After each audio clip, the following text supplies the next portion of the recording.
कुछ ही दिन की बात है, वो स्मार्ट मोबाइल के कारण उन्होंने अपने शरीर को पूरा कर दिया। साधक थे, उन्होंने सुसाइड नोट में लिखा कि मैं अपने शरीर को इसलिए नष्ट कर रहा हूं क्योंकि इस मोबाइल से मैंने गंदी बातें देखी और वो मेरे मन को बहुत मथित कर रही हैं। मैं जीने की आशा छोड़ चुका हूं, किसी का इसमें कोई दोष नहीं, और अपने शरीर को पूरा किया। हम तो आंतरिक उस वृत्ति को प्रणाम करते हैं जो इस ग्लानि से युक्त हुई, लेकिन उस अज्ञान को नकारते हैं कि ऐसा नहीं होना चाहिए। हमसे गलती हो जाती है, लेकिन हमारा गलती का सुधार का अवसर है, हमारा शरीर का त्यागने का अधिकार नहीं है। क्योंकि आत्महनन गति बहुत दुर्गति होती है। ये कोई निर्णायक फैसला थोड़ी हो गया कि इससे हम मोक्ष पदवी प्राप्त कर लेंगे, परम पद नहीं। बड़ी से भी बड़ी गलती हो गई, हम क्षमा चाहते हैं प्रभु से, समाज से, अपने से भी, और हम आगे बढ़े, अपने को भी क्षमा करें। गलती हो गई, इस तरह का कोई कदम उठा लेना विवेक नहीं कहलाता। इसलिए महापुरुषों ने जो कहा उसको समझो।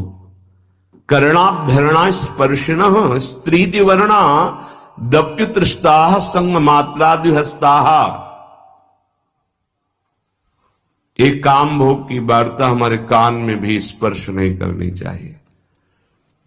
वैसे जिनको बहुत आवश्यक कार्य है, अगर वो छोटे वाले मोबाइल रखें तो बहुत अच्छा रहेगा, जो स्क्रीन नहीं है जिसमें, क्योंकि ना जानो छिन अंत कवन बुद्धि घटे प्रकाशित, छुट चेतन जो अचेत तेव मुनि भय विश्वासित, तारा सरसुर इंद्र कलप कामिनी मन फंद्या।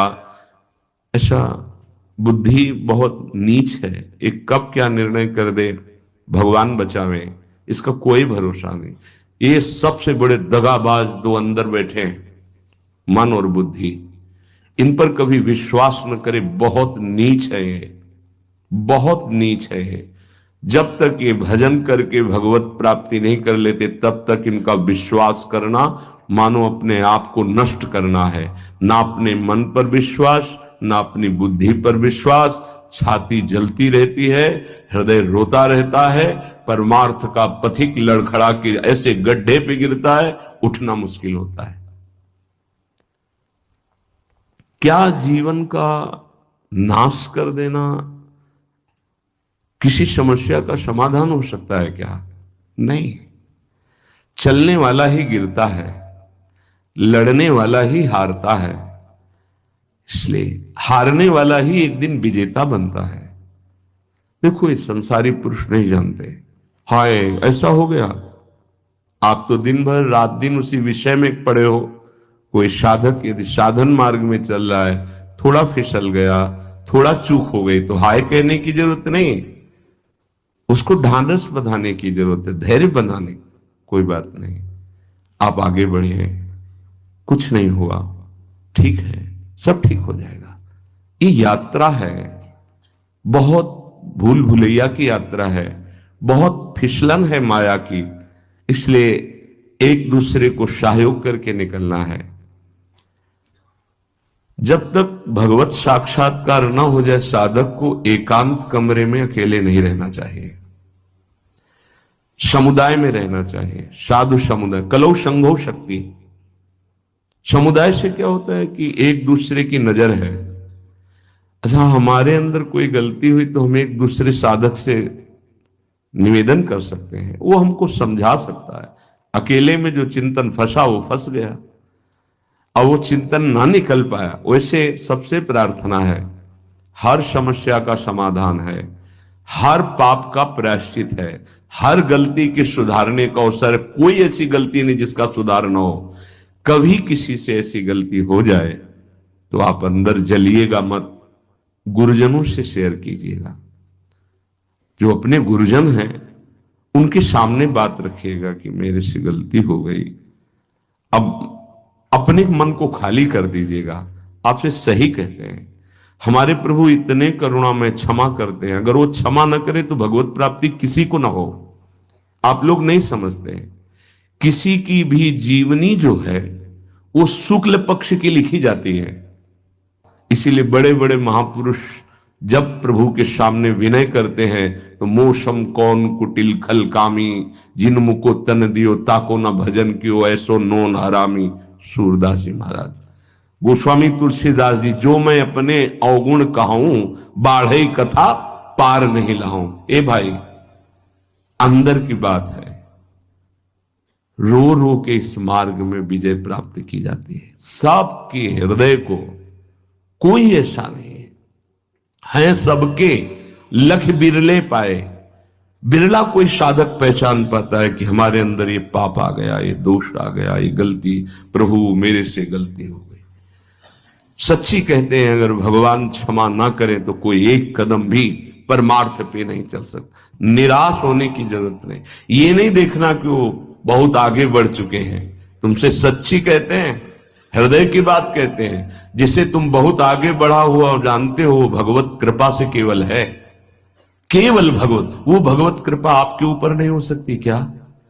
क्या आप महान नहीं बन सकते हैं क्या? महान के अंश हैं, महान के पुत्र हैं, आप भी महान बन सकते हैं। गलती हो गई, त्रुटि हो गई, उसके लिए रास्ता है, प्रायश्चित है, दंड विधान है, क्षमा विधान है, लेकिन शरीर को पूरा कर देना ये कोई विवेक नहीं रहा।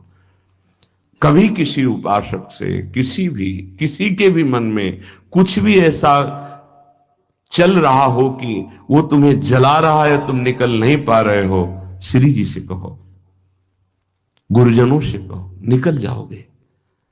अगर विवेक काम करे तो ध्यान ही मत दो उसकी तरफ, निकल जाओगे। ऐसा नहीं कि उसमें डूब जाओ, उसी चिंतन में डूब जाओ। इसीलिए हम कहते हैं, एक एकांत कमरे में रहकर साधना करता है, एक रोज सत्संग करता है, बड़ा अंतर होगा, बड़ा अंतर होगा। सत्संगी कलावान हो जाएगा, क्या युक्ति आ जाएगी बचने की, उसकी किस विकार से, किस भावना से कैसे बचा जाता है। और वो बहुत जरूरी है भजन में। अगर भजन में युक्ति नहीं तो मुक्ति होना बहुत कठिन है। इसलिए साधु संग किया जाता है कि उनके अनुभव, उनकी युक्तियां हमको विचारों से बचा सके। हमारे अंदर विचारों का जाल फेंका जाता है, जो मन बुद्धि है वो विचारों के जाल में हमको फंसाती है, हमें बचना है। थोड़ी सी चूक हमारे पूरे जीवन को नष्ट कर देती है, थोड़ा सा मनोरंजन हमारे जीवन को असमर्थ बना देता है। इसलिए समस्त साधकों से, उपासिकाओं से, सबसे, वो गृहस्थ हो या विरक्त हो, सबसे प्रार्थना है, एक बार हिम्मत करके निकल चलो। एक बार हरि गुरु ऐसे कृपालु हैं कि आप जैसी आकांक्षा करोगे, जो इच्छा करी हो मन माही, हरि प्रसाद कछ दुर्लभ नाही। पर हम इच्छा त्यागने के लिए ही भगवत मार्ग का वर्ण किए हैं।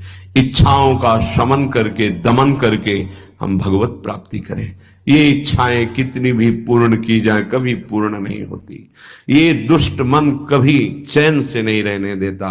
ये हर समय संकल्प विकल्प बनाते हुए सब प्राणियों को अधीन किए हुए है। बड़े भाग्यशाली हैं जो इसकी चाल को पहचान गए और गुरु प्रताप से प्राप्त नाम मंत्र के बल से इसकी चाल को नष्ट कर